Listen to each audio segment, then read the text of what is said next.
nós vamos hoje para a ministração da palavra do Evangelho da incircuncisão, que é aquele que vem depois da cruz, depois que Cristo ressuscitou. Ele chama aí sim o seu ministro para a incircuncisão, cujo nome é Paulo. Tem gente que tem muita raiva porque a gente fala isso o tempo todo.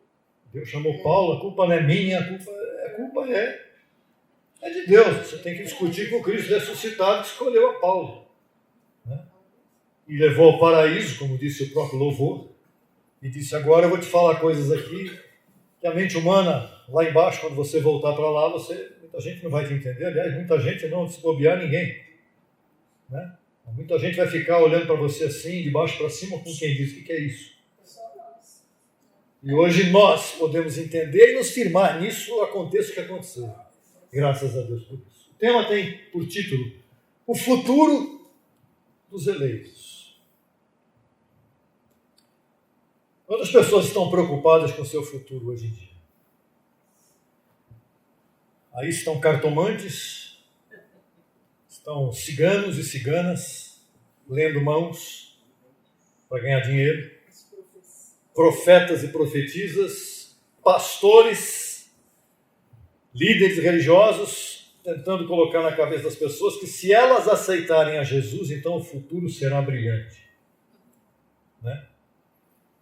Mas nós vamos mostrar que hoje não é bem assim. Aliás, cartomante, horóscopo, nada disso, tudo isso é carne, tudo isso são atrações que vêm pela carne para levar pessoas a viver assustadas, fazendo estudos com Áries, com Leão, com Escorpião, com Libra, para ver qual destes signos é o melhor para você nos dias de hoje.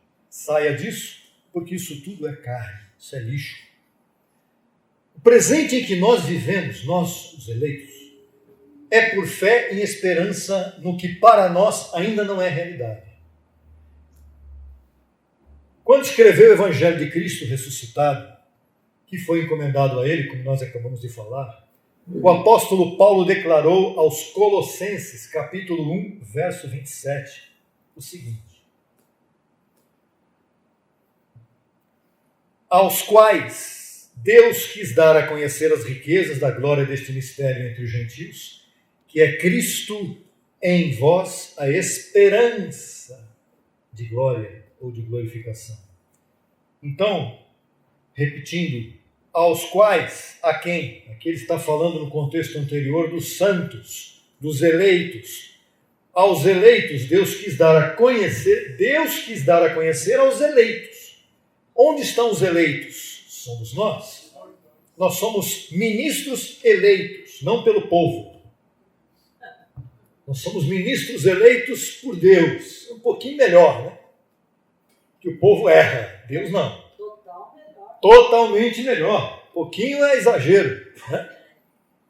Aos quais Deus quis dar a conhecer as riquezas da glória deste mistério entre os gentios, que é Cristo em você que me ouve nesse momento. Cristo está em você. Cristo está em você. Mas eu não fui na igreja, não orei essa noite. Cristo está em você. Continua aí. Mas eu fiz uma coisa no passado. Cristo está em você. Não importa o que você fez, tá bom? A esperança de glória. Por quê? Porque quando nós olhamos em carne para nós mesmos, eu falando, eu estou esperando a glorificação, mas eu ainda não tenho. Quer dizer esse texto que a presença de Cristo em nós, santos predestinados, eu sou um santo predestinado, você pode falar isso? Eu sou um santo predestinado. A presença de Cristo em nós é a evidência de que seremos glorificados. Para que Cristo está vivendo em nós? Porque Ele quer garantir em você e para você que Ele vai te resgatar deste corpo. Entretanto, veja só que interessante. Se aos Colossenses Paulo diz que Cristo em vós é esperança de glorificação, já em Romanos 8, 29, Paulo disse: porque aos que antes conheceu, também os predestinou para que fossem feitos conformes à imagem de seu Filho, para que ele seja o primogênito entre muitos irmãos. Uma paradinha aqui. Quem é que Deus predestinou, por favor. Toda a humanidade foi predestinada? Aos que antes conheceu. Mas tem gente que ele não conheceu? Claro que não. Claro que sim. Aos que antes conheceu, são os espíritos que vieram aqui participar de carne e sangue. Tem gente que vive por aqui que não tem espírito. Não tem espírito. Ele simplesmente criou determinados filhos para a perdição. Que não tem espírito, mas estão aqui vivendo no nosso meio. Às vezes não vieram de lá. Ele não conheceu desde antes. Para que fossem feitos conforme a imagem de seu filho. Olha que tremendo que é isso. Nós que viemos de lá, que ele conheceu antes, fomos feitos à imagem de Cristo, ressuscitado. Para que ele seja o primogênito, primeiro entre muitos irmãos. Isso aqui é um mistério. Cristo é ao mesmo tempo nosso Senhor, nosso Pai e nosso irmão. A imagem. Ele se fez como primeiro entre todos nós. Nós somos co-herdeiros de Cristo. E aos que predestinou, verso 30, a estes, nós, ele também chamou. Você foi chamado um dia? Como é que você foi chamado? Estava na escolinha e o teu nome carnal foi chamado lá. Fulano, Antônio, presente, professor. Você foi chamado na tua mente. A tua mente foi aberta, foi iluminada como a dona Lídia, vendedora de púrpura lá na cidade de Tiatira. Quem não assistiu à reunião de quarta-feira, assista que está lá. A dona Lídia estava sentadinha ouvindo Paulo. E o Senhor abriu a mente dela para que ela pudesse entender o que Paulo estava falando. Ou seja, ela foi chamada para entender. E aos que chamou, a estes também o quê? Justificou. Quer dizer justificar? Tornar justo pela graça. Pela pregação. Pela graça. Você não precisou fazer nada para ser justificado, assim como você não precisou fazer nada para ser amaldiçoado pelo pecado de Adão. Então, Adão pecou, entrou o pecado no mundo. O segundo Adão foi na cruz e tirou o pecado do mundo, justificando você sem ter feito nada de bom ou de mal. Ele simplesmente disse, você é meu e acabou. Eu te justifico nesse momento aqui agora. Por isso ele disse, está consumado. E aos que justificou, e aí vem o futuro. Que para nós é futuro, para Deus já é presente. Essa é a diferença. A estes também glorificou. Quer conjugar o verbo glorificar? Eu glorifico, tu glorificas, ele glorifica, nós glorificamos, vós glorificais, eles glorificam. Passado, glorificou. Acabou para Deus. Esta carninha aqui já foi. Para Deus, nossa participação de carne e sangue já terminou. Ele já vê lá na frente. O que para nós é futuro, para ele é presente. Lembre-se que a gente tem falado muito sobre isso. Não existe futuro, existe o hoje. Hoje você é glorificado. Não importa se você não vê, você já é. Ai, que lindo isso. Verso 31. Que diremos, pois, a isto? Se Deus é por nós, os pré-conhecidos, os que ele predestinou, se Deus é por nós, quem será contra nós? Quem? Ninguém. Não há contrários. Que não é uma democracia. Deus é um ditador. Ele disse, esse aqui é meu e acabou. Ninguém tira. Deus não é democrático. Deus é ditador. Ele nos escolheu porque ele quis. Só que é um ótimo ditador. Existem os ótimos ditadores e Deus é um deles. Verso 32. Aquele que não poupou a seu próprio filho. Entenda filho como ele mesmo. Mas é um mistério. Seu primogênito manifestado em carne. Ele não poupou. Ele se viu lá em Jesus de Nazaré, mas ele deixou ele sofrer pra caramba, carregar a cruz até o Calvário, até o Gólgota lá, e morrer lá, da maneira mais humilhante que poderia acontecer. Aquele que não poupou a seu próprio filho, como não nos dará também com ele todas as coisas? Se ele entregou o seu filho por nós, como que ele não vai nos dar tudo o que é o melhor que ele tem preparado.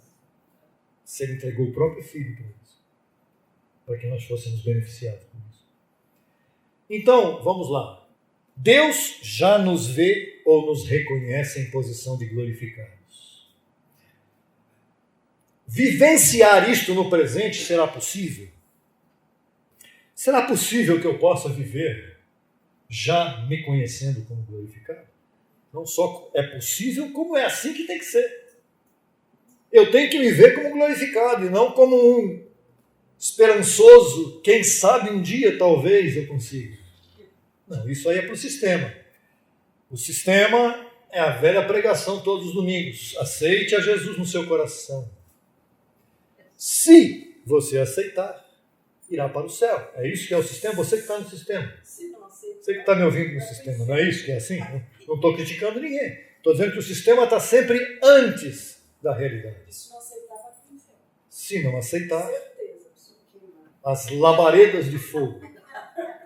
Então, abençoado com todas as bênçãos. O Evangelho da Graça nos ensina o quê? Que ele nos predestinou. Predestinar significa antecipar o destino de todos nós. Porque foi ele que escolheu. Ele nos conheceu. Né? Ele nos reconheceu.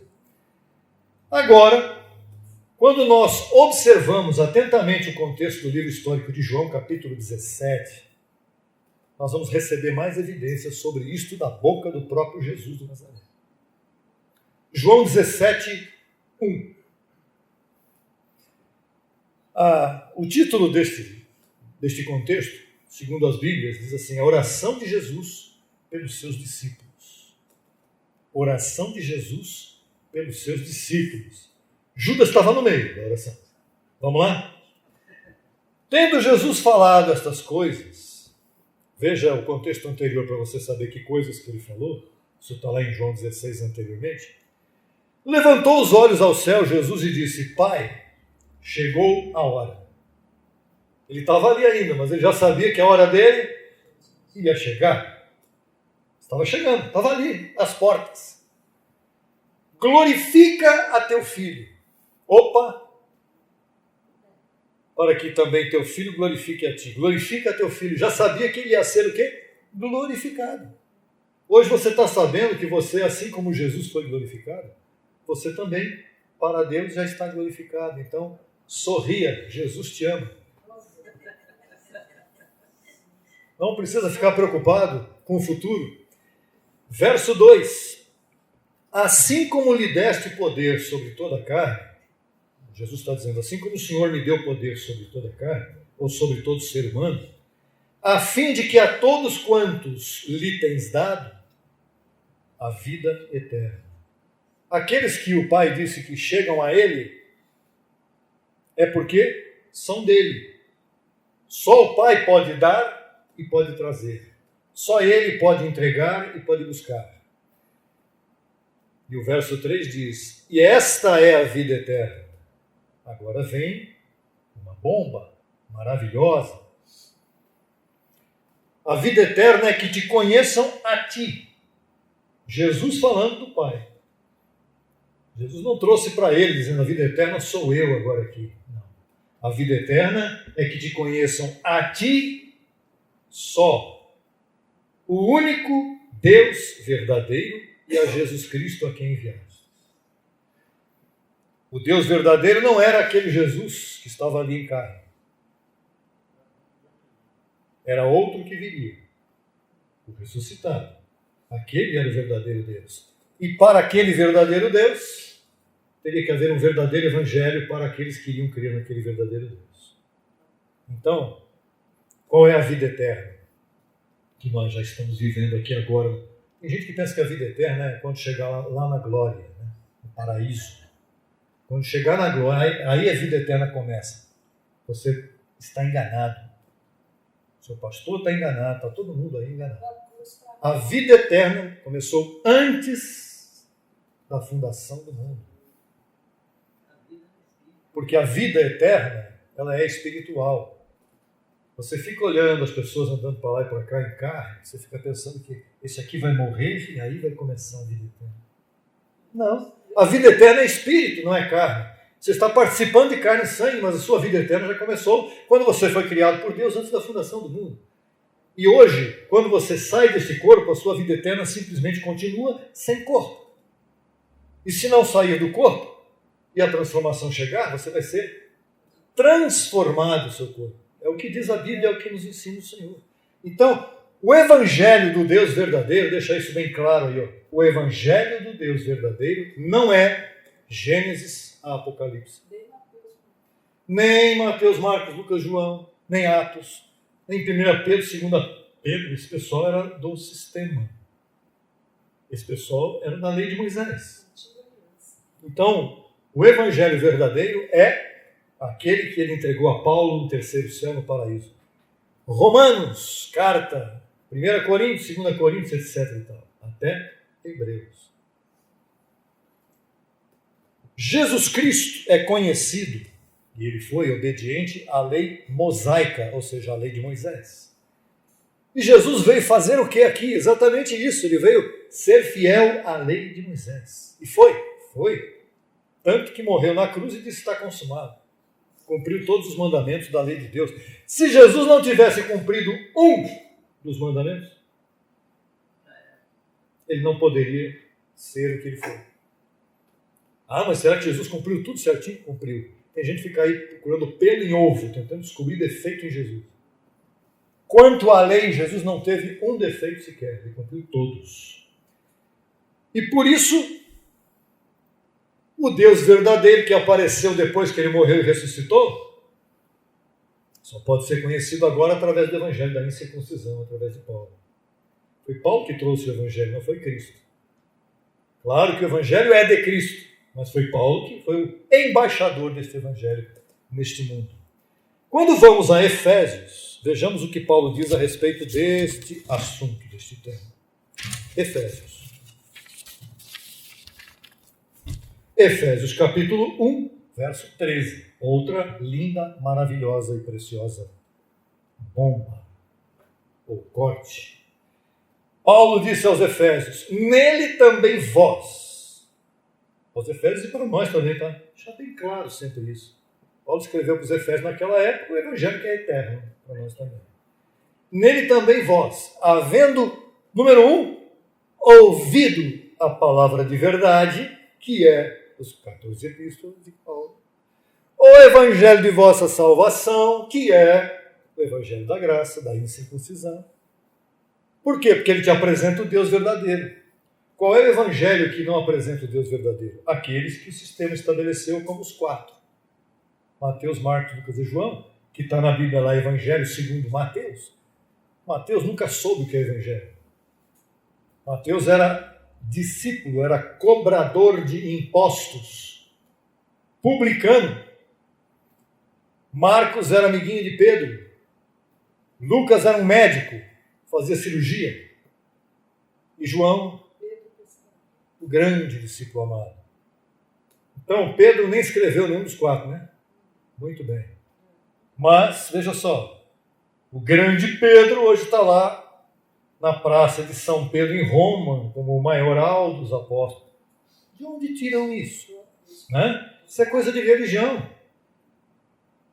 E onde está Paulo? Está no cantinho ali, uma estatuazinha desse tamanho, assim pequenininha, para ninguém enxergar direito. Porque, na verdade, não entenderam nada. Então, o verdadeiro evangelho é... Agora, vamos lá. Voltando. Nele também vós, havendo ouvido, diga ouvido. E havendo crido, diga crido. Fostes selados com o Espírito Santo da promessa. 3 coisinhas. Número 1, ouvir. Número 2, crer. Tem gente que ouve, mas não crê. Tem que ter ouvir e crer. E o terceiro é ser selado com o Espírito Santo da promessa. Esse aqui é o pacote. Sem esse pacote não vai entender nada. Tem gente que ouve? Tem muita gente ouvindo. Tem gente que manda saudação para mim. Que linda essa palavra. Não, realmente é linda. Abençoado. Amados de Deus. Olha, muito obrigado por mais esta palavra, viu, pastor? Eu agradeço o seu carinho e a sua atenção. Então você ouviu, achou bonito? Muito bem. Você crê? Não vai ficar com bravo comigo. Mas a primeira pergunta é, ouviu? Creu? Eu estou começando a crer. Que bom. Então vai em frente.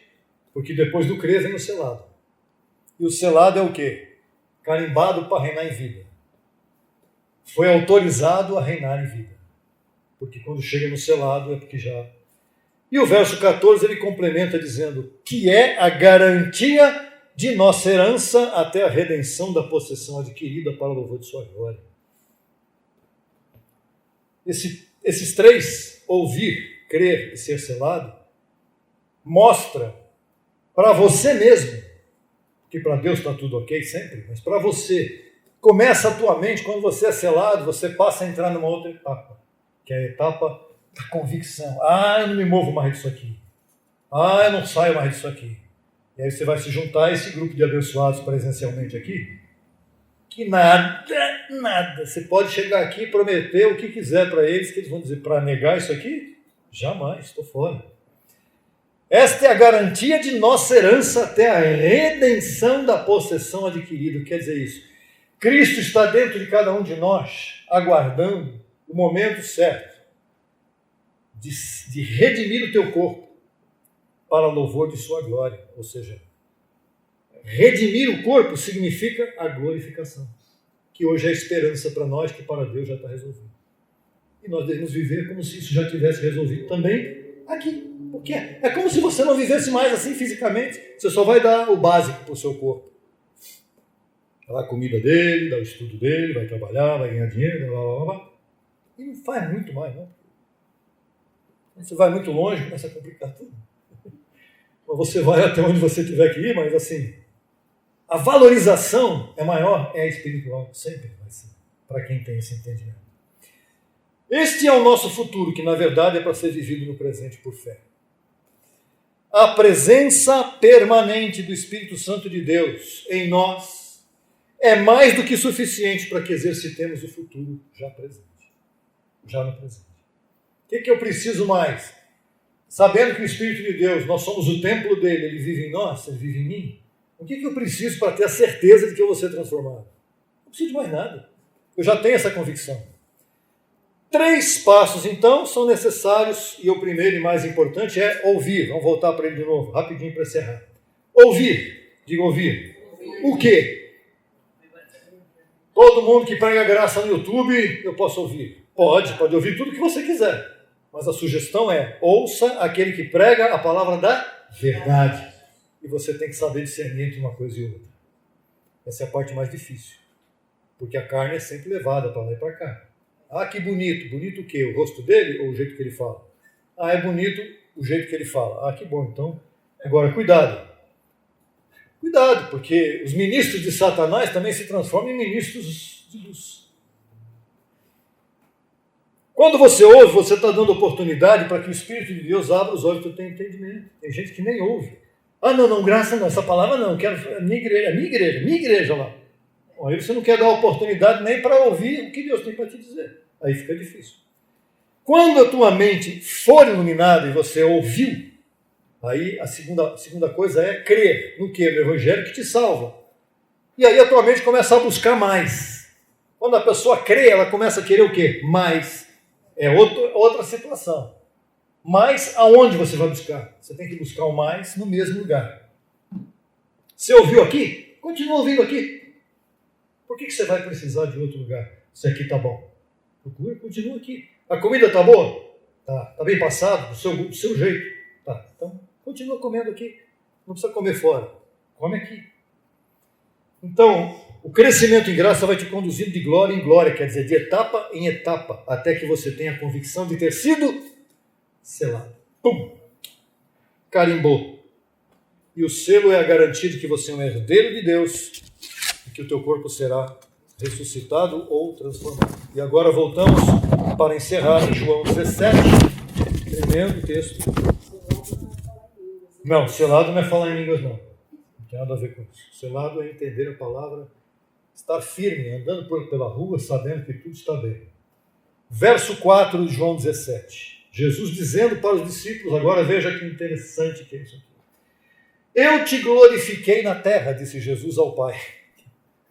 Interessante que é isso. Consumando a obra que me deste para fazer, ou seja, dar cabo da lei de Moisés. Qual foi a obra de Jesus de Nazaré? Acabar com a lei. Cumprir a lei. Dar cabo. Cumprir. Agora, pois, ó Pai, glorifica-me contigo mesmo. A conversa entre sistema são dois deuses falando. Dois deuses falando, um com o outro. O Filho, Deus Filho, falando com Deus Pai. E o Deus Espírito Santo ali na portinha de entrada, esperando a hora dele chegar e entrar no mundo. O terceiro, não é nada disso, é o próprio Deus. Agora, pois, ó Pai, glorifica-me contigo mesmo com aquela glória que eu tive junto a ti, antes que o mundo existisse. Ai, ai, ai. Teologia. Ei, teologia! O mesmo Deus manifestado em Filho. Quem foi o primeiro criado? O Filho. O Filho só ia voltar para o mesmo lugar de onde ele veio. Agora, o Verbo se fez carne e habitou entre nós, cheio de graça e verdade. O Verbo, a palavra, o Senhor. Então, em sua oração ao Pai, Jesus aqui está fazendo o quê? Antecipando o seu próprio futuro, que se manifestaria logo adiante. Jesus está dizendo, agora, Senhor, olha, eu vim aqui cumprir aquilo que o Senhor falou e agora glorifica-me, porque eu já sei que eu vou ser glorificado. Eu não tenho mais o que fazer. Toda pessoa que acaba de cumprir a sua missão, nós aqui também, certo? Nós. Se você está aqui ainda, é porque você tem algo a fazer. Para Deus. E Deus pode usar as pessoas mais incríveis desse mundo, filho de perdição, sistema, gente do sistema, para o teu crescimento, para você aprender. Deus usa todo mundo e tudo que Ele quer. Usa bicho, usa gente, usa situações, usa tudo o que Ele quiser usar. Se você está aqui ainda, e com esse entendimento, com essa mente ativada, é porque você tem muito o que fazer ainda aí. Então, Jesus prevê o seu próprio futuro e diz assim nos versos 11 e 12, que agora vai... Já não estou no mundo. Ora. Mas ele não estava lá? Ele falou isso antes de morrer. Mas ele não estava vivo lá ainda? Estava. Mas é como se não estivesse. Porque ele já tinha cumprido sua missão. Dali a pouquinho ele ia cumprir, já sabia que ele ia cumprir. Já não estou no mundo, mas estes estão. Quem? Os discípulos. E eu vou a ti, Pai Santo, aos que me deste, guarda-os em teu nome, para que sejam um, assim como nós somos um, eu e tu. O Pai e o Filho são um. E Jesus está orando, pedindo a Deus, guarda-os os que eu te dei, os que o Senhor me deu e eu guardei todo mundo aqui direitinho, para que sejam um. Como é que eles poderiam ser um debaixo do sistema religioso? Pedro, Tiago e João serem um. É só você olhar para o mundo de hoje e ver quantos milhares de igrejas, de congregações subdivididas e sinagogas existem. Não tem nada de um aqui. Isso só iria acontecer quando Jesus Cristo morresse e ressuscitasse, porque aqui hoje nós somos um. Paulo disse um só Senhor. Um só Senhor. Aquele que se une ao Senhor, um Espírito é com Ele, um só Senhor, uma fé, um só batismo. Nós é que podemos dizer isso porque estamos em graça. Estamos na incircuncisão. Não importa se você está na Penha, na Lapa, na Vila Formosa, e eu lá em Pereiras, e a abençoado em Campinas, o outro em Sorocaba. Somos um. Que não estão falando de carne, estamos falando de espírito aqui. E agora vem. Quando estava com eles no mundo, de novo, Jesus volta e já fala como se já não estivesse mais aqui.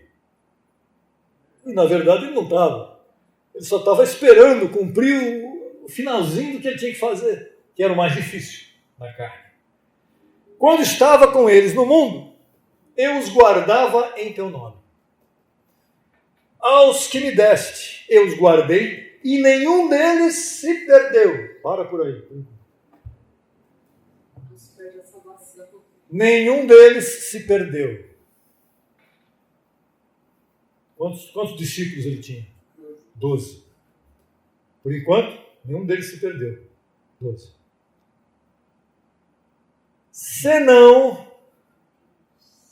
a não ser, continuação do texto, o filho de perdição, para que a Escritura se cumprisse.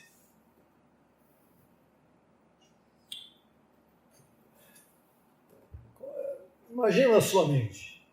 Jesus estava lá antes do começo do ministério dele, ele chamou 12, não é isso? Vem cá Pedro, vem cá Tiago, vem cá Mateus, vem cá não sei quem, vem cá Lucas, não, vem cá Marcos, vem cá todo mundo aí. Tomé, Bartolomeu, toda aquela turminha lá, 12. Vem cá Judas, vem cá. Peraí, isso é consciência. Por que chamou Judas? A gente diria assim, Senhor, se um daqueles soubesse que o final do Judas, chamando esse cara para quê? A gente já sabe o que vai dar. Esse cara vai... E fez mais ainda, fez melhor ainda. Botou o cara de tesoureiro. Para roubar. Para roubar e para ir até o final com ele ali. Aí um pouquinho antes de chegar na cruz, ele fez lá a Páscoa e tal, e aquele que mete a mão no prato comigo, esse aí é o traidor. Judas, fui descoberto.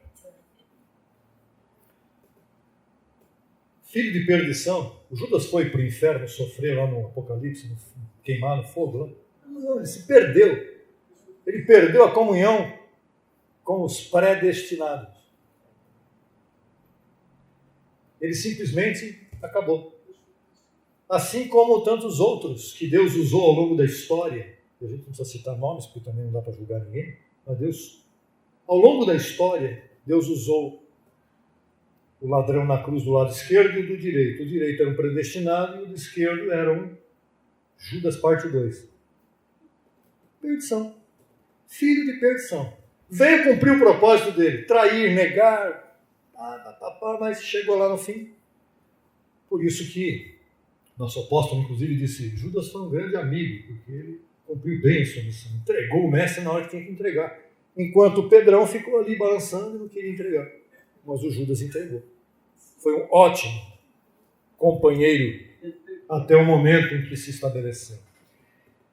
Assim como Jesus declarou a respeito de si mesmo, que já não estava mais no mundo, e aqui fechamos.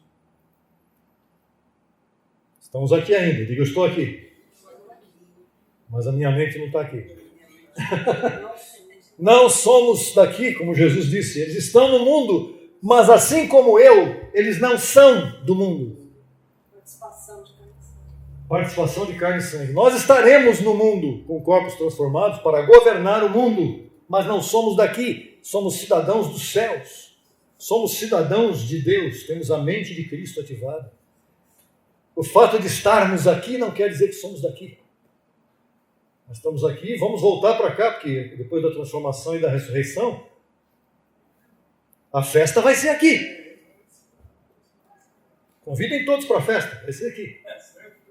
Uma grande festa de governo da criação do mundo, onde tudo será ordenado, onde não vai haver choro nem ranger de dentes, vai estar tudo perfeito aqui. Qual é o teu futuro? Está feliz com o teu futuro? Que futuro? Já estamos no futuro. Viva o futuro. Seja bem-vindo ao futuro. Você que está na internet. O que eu preciso para ir para o futuro? Você já está nele. Hoje é domingo, quase meio-dia. Vai para casa, come aquela comida maravilhosa. Quando você dormir, amanhã, de manhã, cafezinho, será o seu presente e não o seu futuro. Porque o futuro está nas mãos de Deus. Se Deus jogasse na nossa mão o nosso futuro, ai. Por isso que Ele reservou o futuro para Ele. Porque quando chegar o futuro, você já está com Ele garantido no teu presente. Maravilhoso. Até dia 2 de fevereiro, aqui em São Paulo, presencialmente. Até quarta-feira, com este mesmo tema sendo ministrado pela internet. Você é o nosso convidado para ouvir de novo. Convide as pessoas para ouvir junto com você, tá bom? E todos nós aqui também vamos nos unir a você. Também na outra quarta-feira, outro tema. E dia 2 de fevereiro que vem por aí. Recebam sem limites. Vamos à ministração da alabança.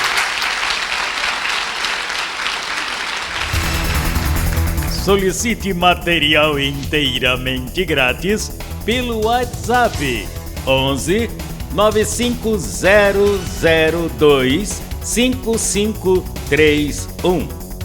Acesse nossa página no Facebook www.facebook.com/Crescendo em Graca Brasil e no Instagram acesse e siga-nos em www.instagram.com/CEGBrasil_oficial. Acesse também nossa rádio web 24 horas www.radiograca.net.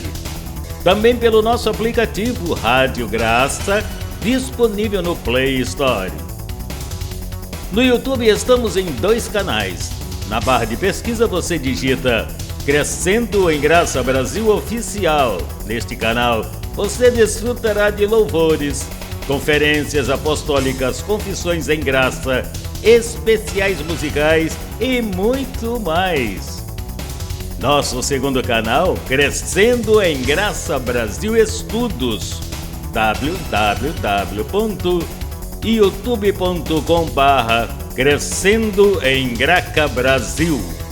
Neste canal você desfrutará de estudos bíblicos em apostila, com base em mensagens do apóstolo e doutor José Luiz de Jesus Miranda. Declaramos os olhos de teu entendimento iluminados com o conhecimento da verdade, abençoados com todas as bênçãos.